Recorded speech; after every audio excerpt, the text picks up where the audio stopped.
There was a young lady. She's a single mother, just moved here from, I think it was Indiana. She's like, I'm just scrolling on Instagram and I just kept seeing this church pop up over and over and over. And so I knew I had to go visit.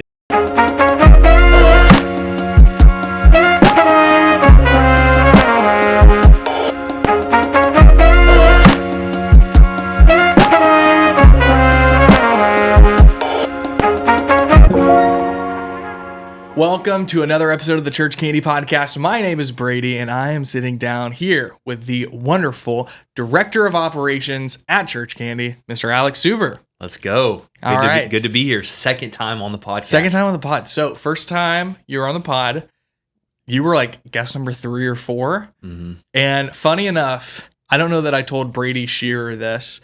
So whenever I was first getting started in Church Candy and first getting up and going, I wanted to start the podcast, and Brady Shearer, him and I hadn't met yet. I sent him a DM on Instagram and was like, hey man, would love to have you on my podcast. He was like, hey, once you have 10 episodes, I would love to be on.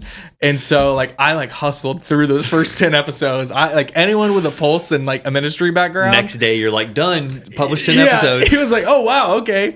And so fun fact, that's why you'll see man, Brady did so many Church Candy podcasts 2 years ago. Yep. And then it kind of fell off. But we're back on the grind. We're back at it in a new studio. What do you think? Huge upgrade. Yeah. Amazing studio. Better than Zoom. Better than the Zoom call. Better than, ironically, Riverside is also the name of your church. The name of my church and video recording software. Yeah. So, well, I wish they were the same. That'd be great. Well, listen, guys, we got Alex here. We're going to be talking through some really, really cool Q&As we asked on social media. What are some questions you have about social media, marketing, Church Candy, all of the things. And before we jump in, I want to tell you that right now, we're going to release this episode real quick. So if you are listening to this episode in March of 2025, you can actually get started with Church Candy and save $500 off your first month. Go.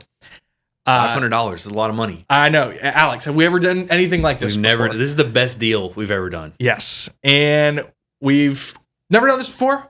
Don't know that we're ever going to do it again. But funny enough, I was debating on whether or not I was going to tell everyone this, but I told our team, hey, if we sign up 100 churches in 1 month, I will let you guys tattoo whatever you want on my body, per my wife's approval. Yeah, a little asterisk there. Yeah, per Sarah's approval. So we'll see if it happens. I hope we sign up 99 clients this month. Yeah. Right on the dot. But anyways, if you wanted to get started, we'll put a link below to go ahead and start onboarding and schedule a call with our team, see if you'd be a good fit. But the offer expires on March, is it 31st or 30th? How many days are in March? 31st, 31? I'm going to have to pull up my calendar. All right, I think it's 31. But anyways, you have to sign up in March if you wanted to get started with this. We should probably know this. But 31 days in March. Sweet, yeah. So offer expires at midnight or 11:59 p.m. on March 31st. So we'll put the link on the screen as well in the description to get in touch with our team to chat about this. But without further ado, we got some questions and answers. So Alex, take it away.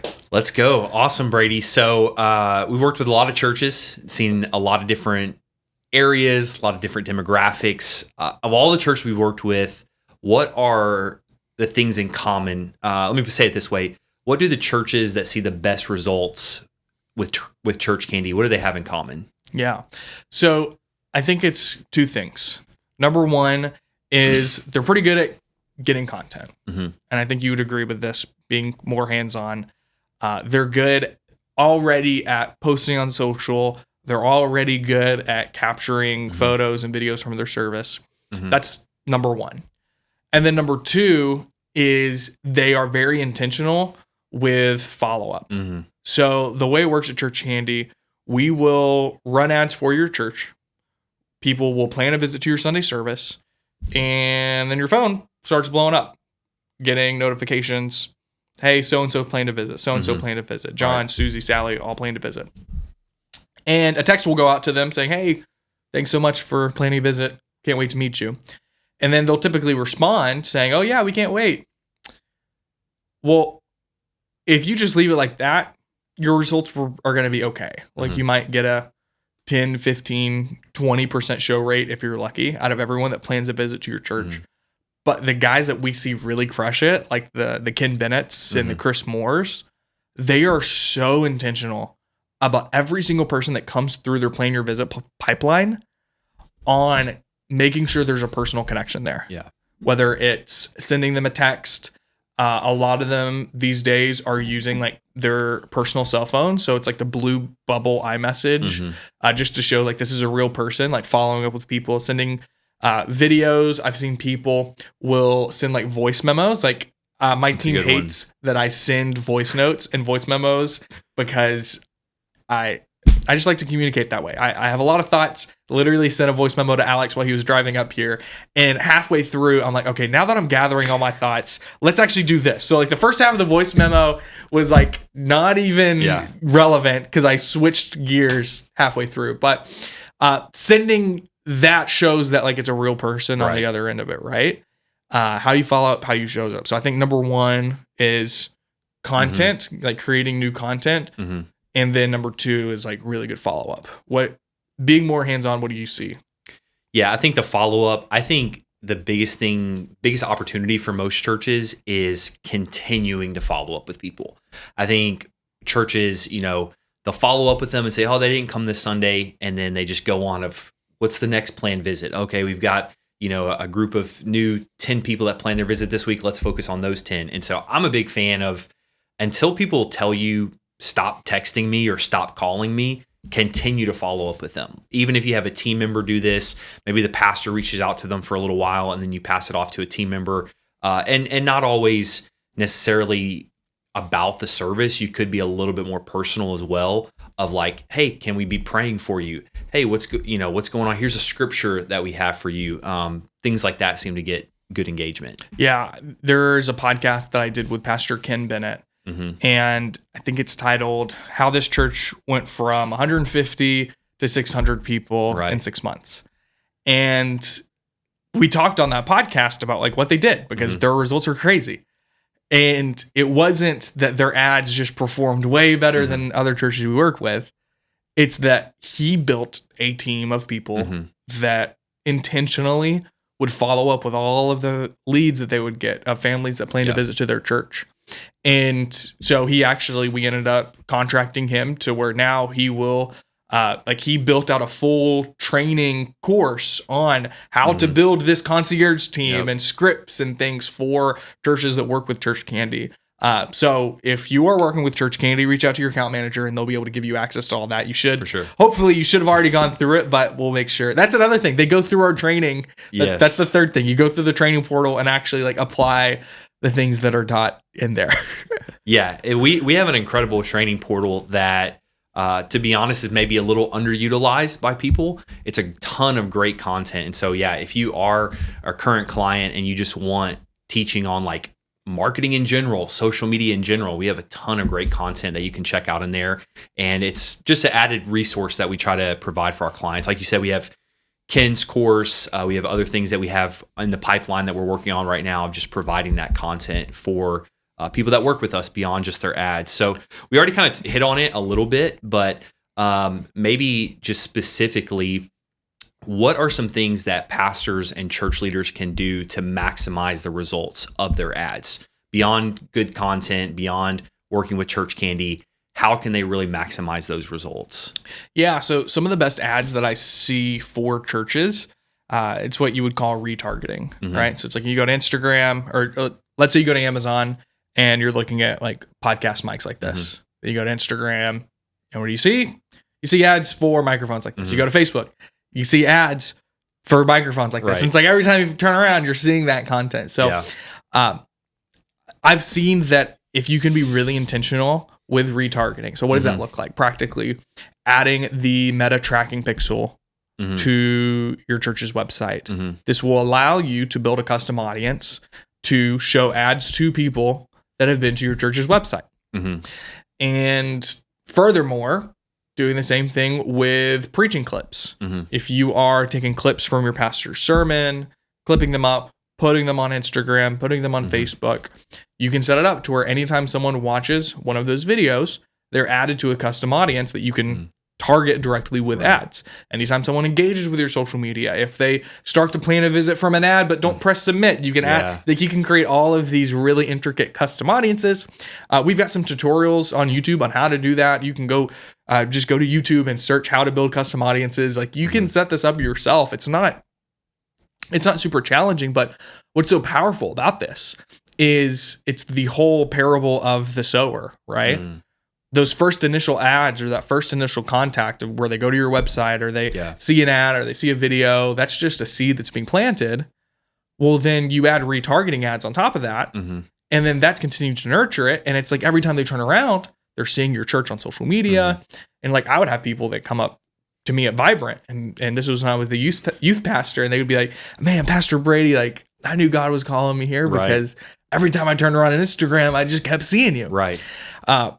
And so with that, I would smile and be like, amen, brother. Like, I believe God was calling you for here. sure. But, you know, with that, I knew in the back of my head, like, it's so cool that all of that happens because we set up retargeting ads. And now God's using that to actually meet people where they're at. And Holy Spirit's working on their heart. And their perspective, it's like, God, you must be calling me here because every time I turn around, like I'm seeing this church. And so I'm going to go and check it out. Yeah. And from a marketing perspective, we want to be in front of them as many times as possible. It's a little bit dated now, but there were studies that were done that said, you know, you need 7 touch points or you need to see an advertisement 7 times before you're actually going to buy something. And so when we have those retargeting ads, especially if the pastor is providing different types of content, I think that's a key as well, where, you know, they see an ad that's a selfie video from the pastor, and then maybe they see the pastor and his wife or a spouse, and then they see like a cool recap video with some worship music. Seeing different types of ads because of that retargeting, I think will work really, really well and continue to get people. It was cool. We recently actually filmed a testimony video. We'll be releasing like a little mini documentary, and there was a young lady, and she's a single mother, and she actually said that in the testimony. She was like, just moved here from, I think it was Indiana. She moved to the Dallas area. She's like, I'm just scrolling on Instagram, and I just kept seeing this church pop up over and over and over. And so I knew I had to go visit. And so it was really cool. She explained how now she's found community, you know, as a young single mother, doesn't know anyone in the area. People watch her kid now, and like she has these people she can hang out with and different things. And kind of that same sentiment of, I saw it on social media, the Holy Spirit led me here. So really, really cool. Let's kind of switch gears for a second. Let's go to the opposite side of the spectrum and talk about why a church wouldn't work with church candy. So what are the reasons that a church would not be successful working with church candy? Yeah, I mean, I think it goes back to the first question on why it works. Well, typically whenever we see people cancel, it's a couple of things. Number one, and we track all this, we have offboarding and we ask like, hey, what could we have done better? Like what made you want to stop working with us? A couple of things. Number one is they'll claim, you know, lack of results. And then we'll do a deep dive and we see, okay, they were getting a lot of people to plan a visit. Like they were, from our end, like it looked like the results were good. And then we'll go check church funnels, which is like the platform that will send out texts and remind people that plan to visit about church. And I'll see like all these contacts in there, and they'll like respond to the texts and say like, oh yeah, Pastor John, I'm looking forward to meeting you. Or maybe they'll ask a question like, oh, hey, what time does church start again? And they ghost them. There's no response, and there's no follow-up there. Now, one of our core values as a company is own it, right? Like we're going to take responsibility. When we crush it for a client, we're going to be like, hey, look at that. Like, look what God did, all because we set up some ads on Instagram and Facebook. Like God was able to use that and check out what happened. So we're going to own that. And then when we drop the ball, if a client cancels and they leave and they say they didn't get good results, I'm not going to sit here and just say like, oh, well, it was on them. They should have followed up better. Right. Yeah. But what I am going to do is I'm going to have the perspective of, okay, what could we have done better to equip them to follow up well, to make sure like have that training in place to where it's like, hey, it's important to have someone that oversees this at your church to make sure every single person is having some personal touch points and that follow-up process.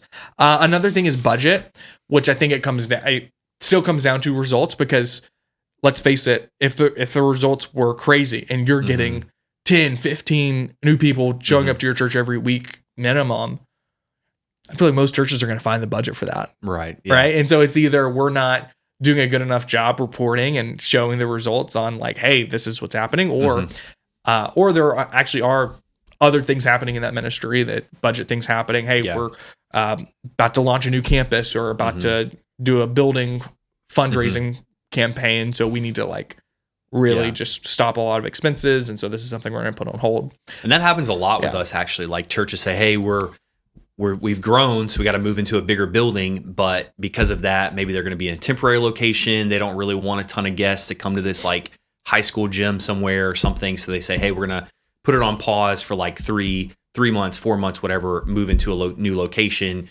We turn things back on to them, and just that momentum continues on. So it's something we actually see pretty often. And then it's awesome because they're in a new location. So anytime you're marketing something and you get to say the words new or grand opening. New. Yeah. So now we get to like milk that, and then they crush it even more because we get to use those terms that you can't really use if it's a church that's been around for 15 years. Right. Can't really say, oh, new church in the area. It's kind of like a running joke with some of our friends that are church planners of at what point can you stop calling yourself a new church? Yeah. Because you want to milk that as long as possible. But it's like, 5 years, at what point do we stop saying new church in Houston? Yeah, I think once you have your first church split, then it's time. Like, all right, you're not new anymore. That's it. Well, hey, this is actually like a great segue of whether it's with church candy or not with church candy. What are some of the biggest mistakes that a church could make when they're running ads on Facebook and Instagram? I think the biggest one is not doing simple location targeting, especially with Easter around the corner. I get so many random ads because like Meta just knows I work in the church world. Right. So they're going to target me with ads for churches. Well, I will get ads for churches in Minnesota and Chicago and just all over the place. Mm-hmm. And it's like, I do not live in that city. And so the bare minimum, don't just click the boost post button. Go into Ads Manager, watch a YouTube tutorial, and at least set like location parameters, drop a pin on your church building, and at least do that. Yeah. Like 10 miles, maybe 20 miles, depending on where you are. We've even had like in some metros, even just a mile because people don't travel that much. So if you're in the middle of a really downtown. Typically I tell people 15 minutes travel time. So whether you're driving 15 minutes, walking 15 minutes, subway, whatever, but 15 minutes of travel time is a good basis. Because we have some people that say, oh, people drive 3 hours. It's like, well, like you're really committed. Church people may drive an hour or even 2 hours or something, but a first-time guest, they're not going to travel that far. So that geo-targeting, that's huge. Same thing for me. I see it all over. And I actually like, out of the kindness of my heart, like try to message some of these churches. Yeah. And then usually just get blown off because they're like, oh, we don't care. But funny enough, try to help. I actually messaged a pastor and then they ended up signing up for church candy. So maybe that needs to be a sales strategy. There you go. Like anytime I see an ad for a church in another city, it's like, all right, got to go hit them up, get them signed up with church candy. What are other things that you see that you think churches could improve on or mistakes they make with their ads? I think using really insider language. So if you have like a specific ministry or you're doing an event and you're like, this is for our fill in the blank, and you know what that means. Like, that's your young adult ministry. You're like, this is for our Engage group. And it's like, Engage is marriage ministry or something.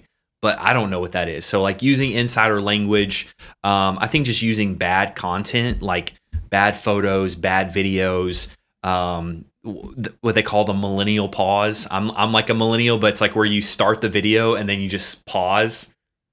Hey, this is Alex. Like cut off that pause. Trim the first like 2 seconds. Yeah, it's got to be just quick, like immediately start talking. So that content. And with that, I always just tell people, I'm like, find a young person in your church. Like find a 16-year-old that's already on social media all the time. And you may not like it if you're a senior pastor, but to be honest, if you're a senior pastor, the most effective ads, you're probably not going to like that much. Like it's probably going to seem a little off to you, but that's going to be what's popular and what's trending and all those things. And so on the other side of the spectrum, mistakes, is overproducing the Oh, ads. perfect example. Yeah. Right? Like Yeah. they make a TV commercial. They use the fancy cameras that they might use to live stream. Got the lobby background all blurred out, you know. Lower thirds of the Yep. pastor's name and it looks like a commercial. The thing is, if people see a video show up on their timeline and it looks like a commercial, they're not going to watch it. No. They're just going to keep scrolling, right? So like some of the ads that we see work don't look like ads, Right. whether it's us promoting church candy to pastors or for churches promoting their Sunday services to their community. The best ads don't look like just like a regular ad. One of the worst offenders, I saw this recently, and if I won't, say who it was, but this church that every single one of their reels, whether it was an ad or not, started with like a logo stinger. So it was like 3 to 5 seconds of just logo flying in and flying out before it got into the sermon clip or the announcement clip or whatever. People are going to scroll. Like they're not going to sit there and watch the logo stinger. So yeah, make it simple, edit it on your phone. Even if you shoot it on a really nice camera, shoot it vertical. At least turn the camera sideways. Turn the camera sideways, punch it in, do these simple things. Yeah, the geo-targeting, make sure it's vertical. That's another one, like make sure it's a vertical video. Like we don't want to watch as simple as horizontal. possible. Even if you're filming it on your phone. And this is crazy because I remember when I was younger, I would be like, you got to film it this way. Like we got to film everything this way. 10 years ago, that was the case. Now I say the exact opposite. I'm like, film everything vertical. We want it vertical. The guy that manages all of Church Candy's media, this podcast and my Instagram and stuff, he has a very cinematographer, right? Like high quality, like art background. Yeah. Which is great. Like we want that. We want that level of like excellence. And I feel like he hates it whenever I'm like, hey, can we record this sideways? Yeah. He's like, no, I just edit and punch it in. I was like, I really want it sideways. Yeah. Like I really want it. He's like, I hear him laughing. When you say now. sideways, you mean vertical? Yes, like, yeah. I want like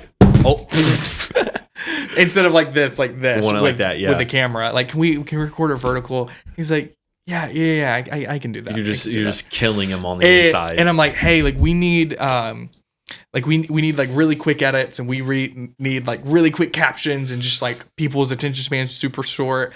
And that's why like doing the documentary that we did at this church recently, I think it's more his scratching that itch. Yeah, he gets to scratch that itch for sure. We've like even joked about, and some people watching this probably won't get this reference, but like the Subway Surfer on the bottom, where we're gonna have our video on the top, and then Subway Surfer, just because people's attention spans are so bad nowadays, myself included. I'm talking about myself. Talking about like things that don't work with church candy. Are there any churches that are just not ready for marketing? They're not ready for digital advertising. And how do we approach that when we meet with a church that it's like, man, they're not at that place yet? Yeah. So here's the thing. We love working with church planters. Mm-hmm. Like you and I both have that background. I've got this book, Launch Big. Shout out. All about using digital marketing for church planters. The thing is, church plant is such an ambiguous term. Yes. And it can mean a lot of different things to a lot of people. And so a church plant that has gone through the Church Multiplication Network's launch training, and Pastor John, who him and their neighbor are starting a house church in their living room, those are two completely different types of church plants. Right. But they would all be considered a church plant, right? Number one, like if you're a church planter that's running like a launch large model, would work great with us. However, if you're running more of what would the term be for like a house church model? House church model, I think launch large versus like slow growth or organic growth. People have different terms for it. But yeah, where you're just kind of like, hey, we're going to start meeting in our home and God's just going to slowly bring people, versus day one, we're trying to have a solid, self-sustaining church from that first Sunday. Yeah. So launch large works great with us. House church, a lot slower. Yeah. And even just logistically, like it's hard to advertise your home address. Yeah. Whereas if we say, hey, this church is going to be meeting at Woodlands High School versus putting out your personal address. You wouldn't really just want anyone showing up to your home. So there's even some it's not so much a theological thing or anything like that. Just some logistical things. And again, it's not that like I have anything against house churches or anything. That's awesome. Like one of my best friends, like he's an associate pastor at a house church. Okay. Which is kind of silly to say, like, who's at the house church? Oh, it's just him and the lead pastor right now. It's just the two of them. Yeah. But like that's awesome. Like I love the ministry they're doing. That's great. Yeah. It's just like church candy. Like also too, put yourself in someone's shoes. They see an ad for this ministry. I don't know. Just go into someone's house on like day one. Yeah. It's a little weird. Maybe this is something down the road we can look at. Maybe like a coffee with a pastor campaign where like the first intro isn't like, hey, come to my house. It's more like, hey, spaghetti dinner tonight. Yeah, yeah. Like bring the garlic bread. Yeah. Maybe more of like a, hey, let's go grab coffee. Yeah. Like hear about the ministry kind of thing. That might work for them. But even then, it's like anything, like it costs money. Like our services cost money. You have to pay Meta and Zuckerberg for the ads. And a lot of the times, like they're not going to get a solid ROI based on their goals. ROI meaning like return on their investment. Not that like it's all numbers and cents and like every person that plans a visit is a giving unit. Like that's not what I'm saying. I just mean like they might not see much fruit as far as new faces from it, just because I don't know how well that would work. A lot of the times we have found that churches that are smaller aren't a great fit for our program for a few reasons. Number one is budget constraints. That it takes some money to invest in Facebook ads to get those new guests. Number two is the low volume of people showing up to their church. If I do, let's say you have a church building and you're not a home church plant. Yeah. But if I show up and there's 13 people there, everyone's going to look at me like an outsider. It's like very obvious that I'm the new person. Yeah. And so there's some other organic things that you can do to grow. Shout out to Pastor Mike Santiago with the Break 200 program that they have. Great program. It's amazing content. We've worked with their church and they crush it. They're doing some really cool things. And so I would go through something like that first. And then once you have more of a solid foundation, then reach out to us. And we provide like, it's not like, oh, church candy, they only want to work with big churches. That's not what it is. Like, we provide free training. I've got two books, like this book, the Plan Your Visit Playbook, teaches our exact strategy. Like, I don't know if people realize this. Whenever I hire someone new, like Alex, they can confirm. Yep. Your first day, you're handed this book and you have to do a book report on it because this is the play that we run. Like to this day. Legit have to make a slide deck and do a presentation. Like 100%. That's what we do with new hires because how valuable this info is and how much we use it today. And I give this book away for free on our website. Like anyone can get I think it's like the ebook is free download or it's like $7 or $8. I'll ship it to you and you just got to cover the shipping. So we give the info away, but then it's more of a, hey, you can go do it yourself for free or you can pay us and our team to actually do it for you. Yeah, and I think one of the things, just talking about the smaller churches, because like you said, it's not about like, oh, we don't want to work with them. It's a lot of the logistics on the back end. Like this is where I work a lot with our pastors is making sure that they have the capacity for those new people that are coming in. A lot of times, we can say we can get people to the church, but do they have those follow-up systems? Do they have the growth track or the new members assimilation class? Do they have those different things? And so we want to make sure that when someone shows up, that they're able to effectively get assimilated into the church, begin to be discipled, grow in their faith, all these different things. You talked about how we give away our strategy, basically. And this one thing, I don't know if a lot of people realize, but between your YouTube, you have a ton of content on YouTube, you have your books. What makes what we do different than other marketing agencies that are out there that maybe these churches have heard of, or when they do a Google search, other things pop up? How are we different? It's a great question. I'm going to be 100% honest. Our competitors, I don't know 100% what they do and what they don't do. So I can't speak too much to, oh, they do this, this, and this. Right. We don't do that at all. Yep. Look, at the end of the day, I pray that every single one of our competitors are successful, that God uses their business to bless ministries and people are added to the kingdom. I have an abundance mindset for all those guys. Yep. There are so many churches out there. There's no reason why we can't all be successful. Right. Now, that being said, Church Candy is the best, and we will take it. No, I'm just playing. Disclaimer out of the way. Now let's be real. Yeah, no, but for real though, I can speak to what we do and what I think we do really well and that are unique that I don't think other companies do this. Now, they might do this or they might claim to do it, but one of them is we're really intentional about that retargeting strategy. And so we make sure that whenever someone goes to your church's website, they watch any of your videos, like we're really intense with our team to make sure that's implemented. And so that's number one. Number two, all of our team, like all of our account managers, they're number one, they're all based here in Texas. And they're not like necessarily marketing experts. Like they have a master's in digital marketing and they've like, no, like I've been doing digital marketing for years and we've, found some really cool things that work well. But we found new hires that love the local church, right? That have a heart for ministry.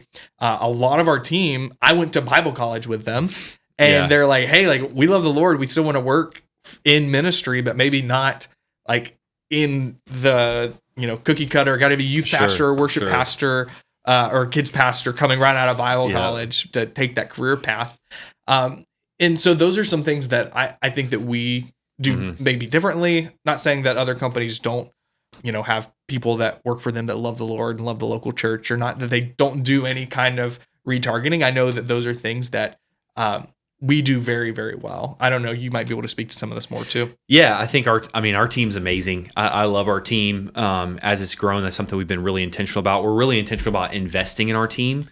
So we're not just like, hey, you guys grind this out. We really want to grow them as marketers. We want to grow them as leaders. We want to invest in them. And yeah, like not only are a lot of our team where they went to Bible college or something like that, but they're actively involved in leading in their church right now on different capacities. But we have people that are, serving, doing coffee, doing different things like that, all the way up to one of our team members was speaking at a youth camp this past weekend in a different state. Alex preached on Sunday. I preached on Sunday. Preached on Sunday morning. On Sunday. Big church. Yeah. All three services. Church is growing, all three services. I took a very hard nap on Sunday, like you. So yeah, I think our team, and then just the way that we invest in them, bringing speakers in, whether that's to invest in them in the practical skills of meta and advertising and copywriting, or just investing in knowing what the latest trends are in church. And even this week, we're going to Church Multiplication Network's church planting conference, not to advertise. We don't have a booth. We're going to learn, okay, what are the up-to-date things on church planting and the launch large network versus just saying, okay, well, we know Facebook ads, it's all good. It's cut and paste. We want to make sure, yes, we know the Facebook ad side of things, but also we know churches as well. I feel like this could be an ad for like recruitment. churchcandy.com/careers. Yeah. It's the best job I've ever had. Hey, we're same. Awesome. Well, hey, speaking of social media ads, maybe just talk a little bit about how we set up our ads, how we make sure we're targeting the right people in a community and getting the type of people that want to show up on a Sunday morning. Yeah. So it starts with the plan your visit funnel. And so we'll create ads that don't look like ads. Typically it's a video of the pastor just like recording a video on his phone saying, hey, what's up, Woodlands area? My name's Brady and pastor of this church here. We'd love to see you. This and this and this is our core values. Click below to plan a visit. They click on the ad, and then it takes them straight to a plan your visit page. If you don't know plan your visit, the idea is a family could, before like showing up, plan their visit by entering their name, email, and phone number. That info is sent to the church once they press submit on the form. And then the church, hopefully, the idea is they roll out the VIP carpet and give them a grand experience. Like you want to, like Pastor Ken did this really well. I'll link to his interview where he talks about what they do, but they just do a phenomenal job at making their new guests feel welcomed even before they show up. Yep. So whether that's having a new guest gift ready for them, sending them a picture of that new guest gift, like, hey, we have a gift waiting for you. So you make people feel welcomed before they show up. And then boom, you have a new guest that shows up. That is kind of the framework how it works as far as the targeting and making sure it's shown to the right people. Number one, you want to make sure that you're targeting people that live within driving distance of your church. Whenever a church onboards with us, we ask, how far would people drive to your church? And a lot of people are way more optimistic than they should be. It's like, man, we got people that'll drive an hour to come to church.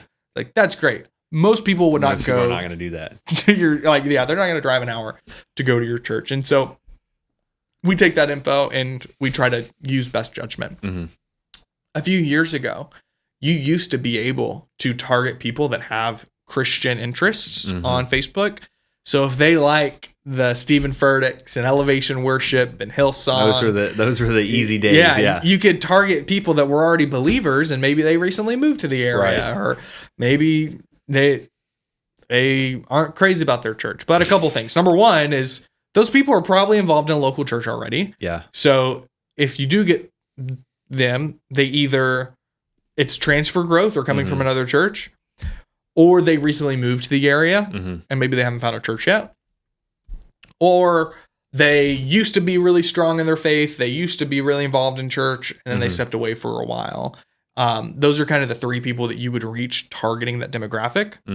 But all that doesn't matter anymore because since I think it was November of 2021, Meta got rid of all of that. Took it away. And you can't do it anymore. So it's not an issue. So we typically get good results just targeting, people that live driving distance from the church around the ages of, mid-20s to mid-50s is typically what we see a lot of the times with the churches that we work with where they've got the fog machine and the fog machine and the skinny jeans. Come on, those lights. Man, looks like a rock concert in here. Man, we had a family visit our church and the daughter really wanted to go. And she's not a young girl. The daughter is like in her mid-20s. Okay. But she didn't want to go alone. So her parents came with her. Okay. And her parents come from like an Orthodox background, which is way different than our non-denom, lights off super dark worship, fog machine going, the whole 9 yards. Well, I meet her when she comes in and meet her family. They seem really nice. But during worship, literally, the dad had his fingers like this. Oh, yeah. While the worship team was playing.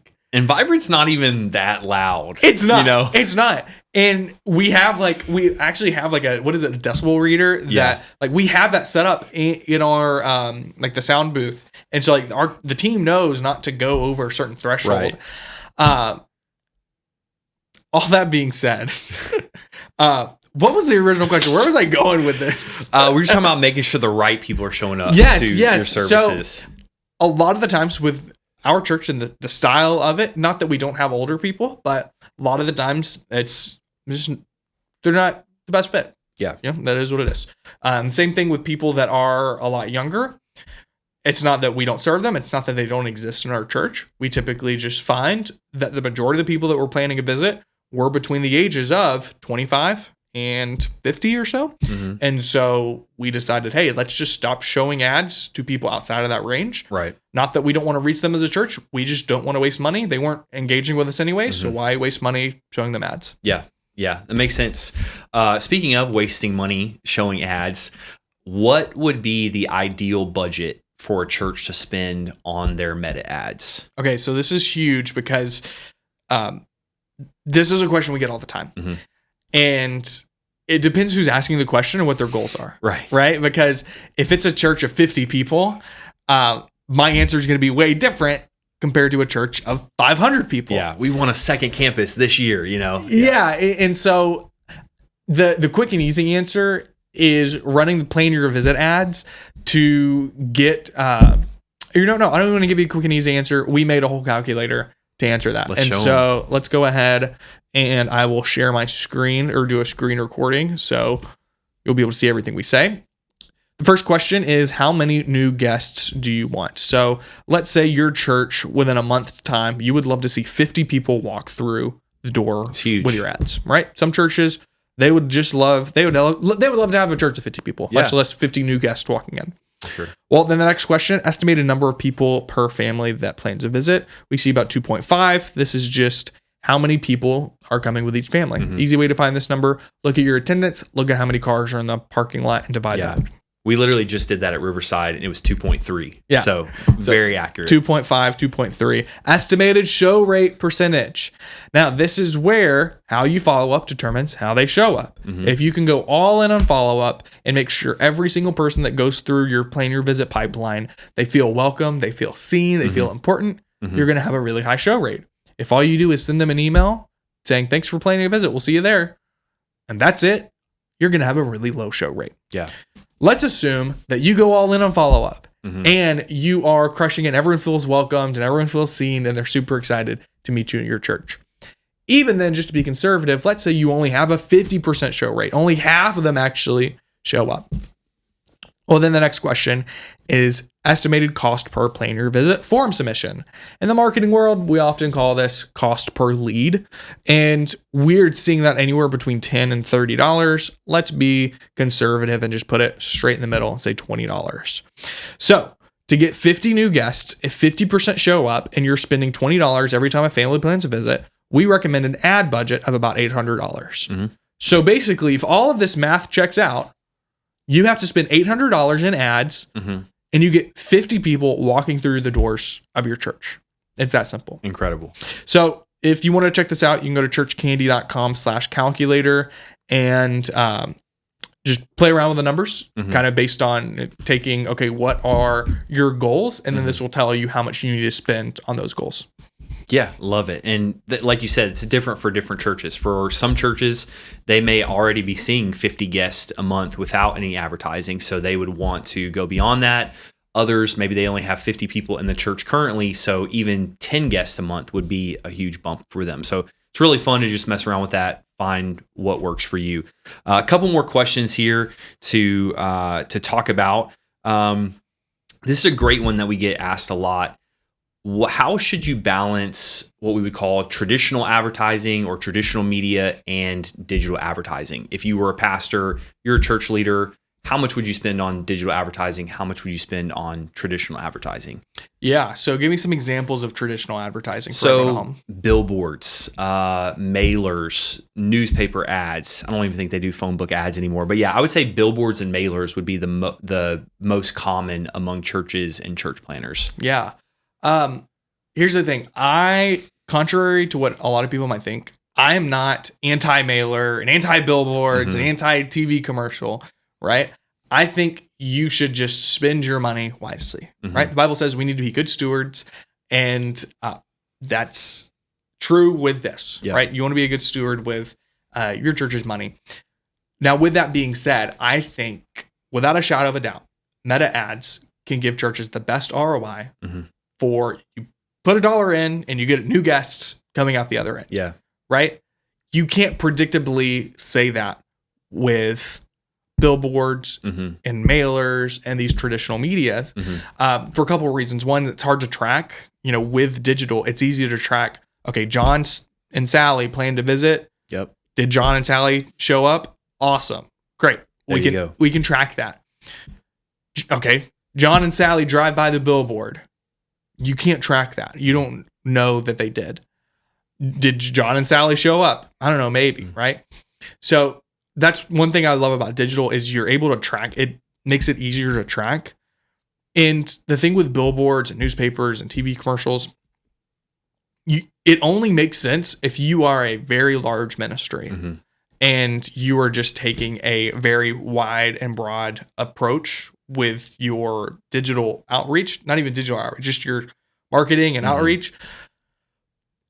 Because there's a point of not diminishing returns, but like there's a certain point to where like, okay, it would maybe make sense to also spend money on a mailer and spend money on billboards and things like that.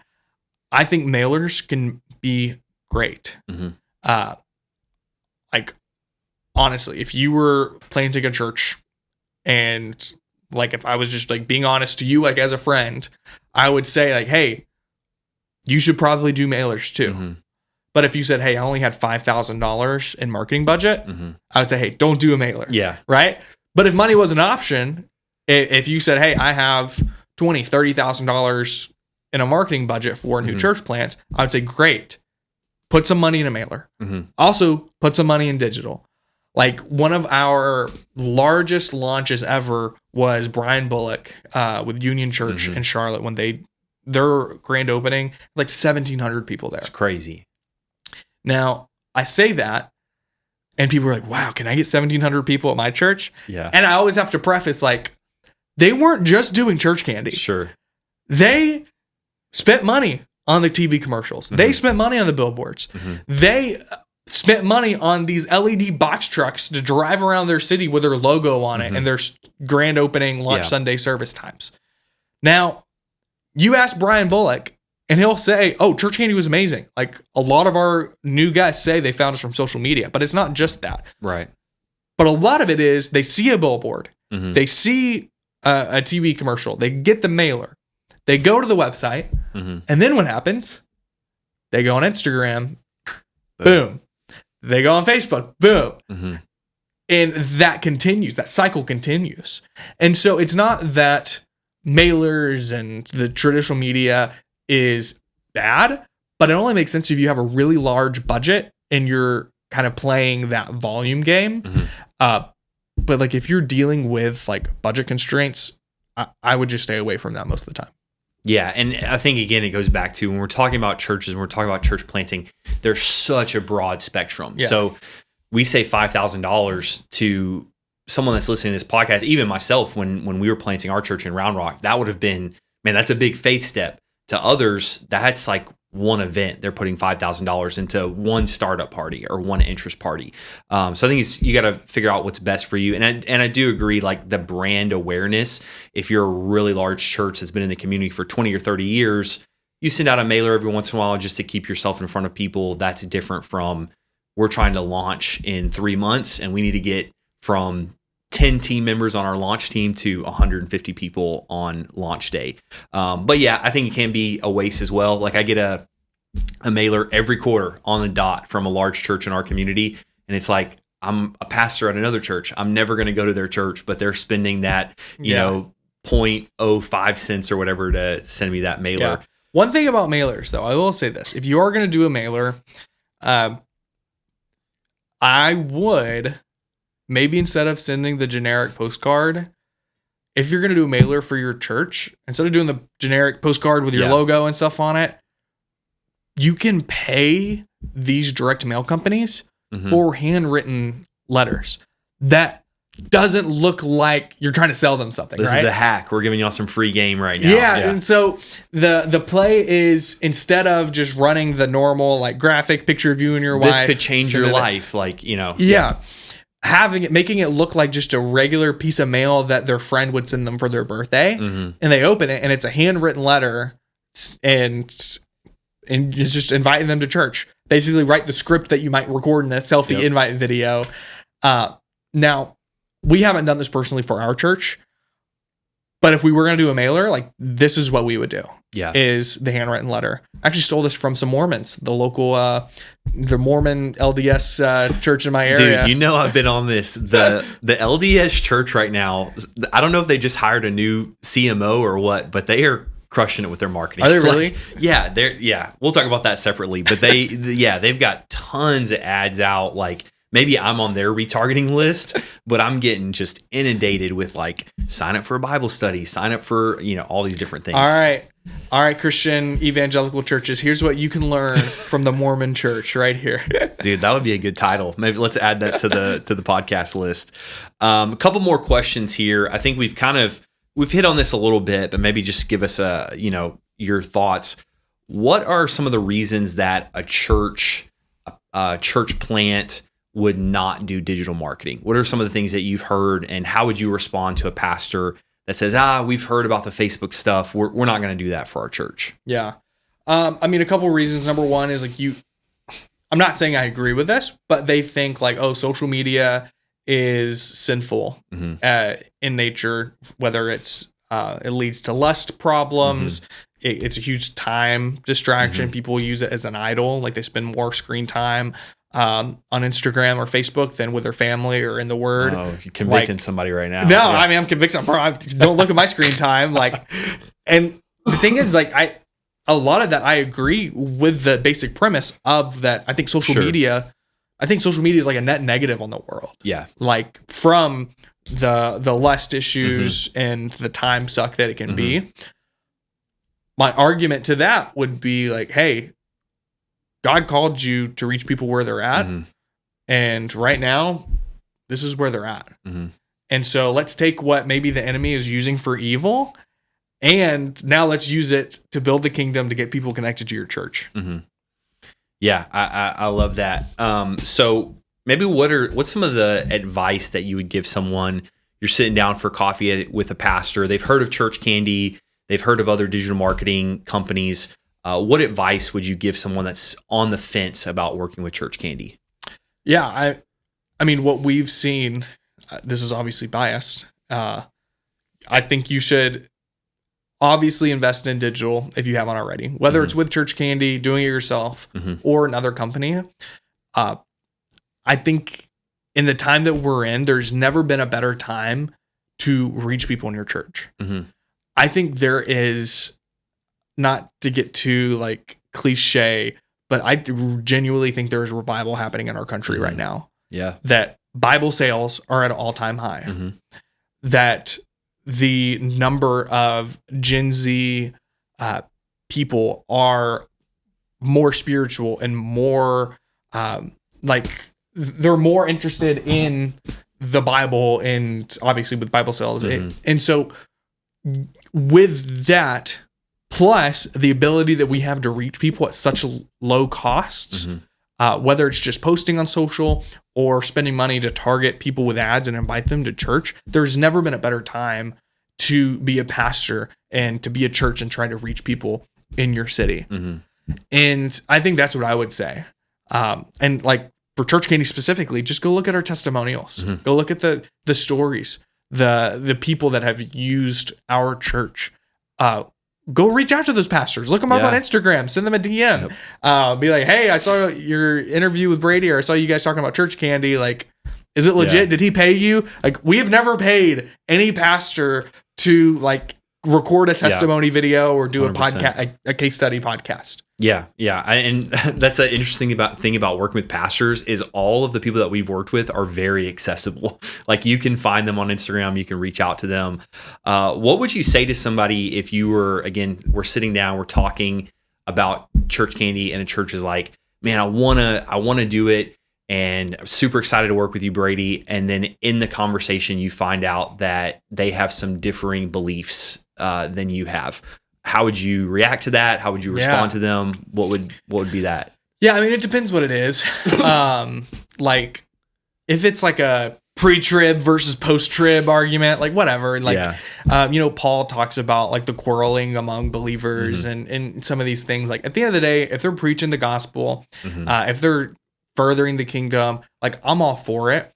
Now, like I'm going to be 100% honest. Like there's some things whenever it comes to like affirming LGBT and some of these things that I might not agree with. Like I wouldn't go to church there. Like I wouldn't want my family going there. But like what I tell our sales team, like everyone except for Anna, I was going to say is a youth pastor or has been a youth pastor, is like serves in a pastoral role. Right. Heck, Anna might even have it. I haven't realized it. I think she's like their small groups pastor. Okay, there we go. Church. Yeah. So there we go. Well, there is another one. Women serving in pastoral roles. That's for another podcast. Somebody just stopped the podcast right there. We're towards the end anyways. So with all of that, I give our like sales team full authority to say, like, look, if you don't have a piece about certain churches and like their beliefs and stuff, like just say, hey, we're not a good fit. And that's that. Yeah. Right. And to be honest, like some of the, like you have the pride flags in your church and stuff. Like if that's you, whatever, free country. But we have found some of them have slipped through the cracks and onboarded with Church Candy and we start running their ads and the results don't do very well. Like when you're wearing the rainbow colored shirts and then the pastor's like, man, the ads aren't performing well. It's like, hey man, I don't think that this is as popular as you think it is. Yeah. And I think that can be the case when you're showcasing anything that's like super niche in your ads. Like when people are like, man, this particular topic, our church, like we preach about this all the time. And it's like, hey, that's great. You may be super passionate about that, but may not translate very well to a wide audience. So, hey, as we're wrapping up, thank you guys for sticking with us. What is something that a church could do today without signing up for church candy, without, putting money into Meta? What's something they could do today to improve their marketing advertising? Something that they can do today. I think something that I learned actually on next week's episode with Pastor LB from Elevation, something I learned from him on Elevation's guest follow-up strategy is there's power in the personal, right? And so whenever you're following up with a family that visits your church or they plan a visit and you're following up with them before they show up, get away from the generic copy and paste. We're sending this to everyone, and find a way to add a personal touch. Find a way to make them feel seen and make them feel important. One of the best examples I've seen of this, Pastor Adam McCain, whenever I was serving at his church in Cedar Hill, Texas, as a Bible college student, I was playing drums one Sunday and my parents come to visit. Well, the next day, my dad gets an email from Pastor Adam, and the subject line is, Billy, I recorded this video for you. And my dad works in marketing. He's thinking, oh, this must be a video. They just like send it to everyone.